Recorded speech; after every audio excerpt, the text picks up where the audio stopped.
How to justify in MS Word Mobile. Hi everyone, this is Kit and welcome back to another video, and on this video we will learn how we can justify in MS Word Mobile. So without further delay, let's get started with this video.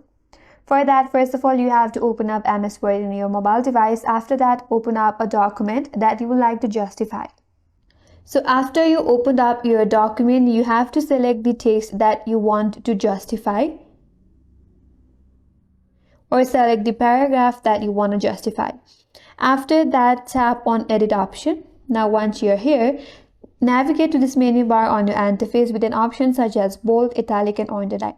Swipe that to your left. If you cannot find the justify there, then tap on this drop down. Here you have to scroll down a bit and there is this justified, so tap on it. After that, your text will be justified. And that's all for today's video. Hope this video was helpful, and if you are new to our channel, consider subscribing. Thanks for watching and stay tuned for more videos.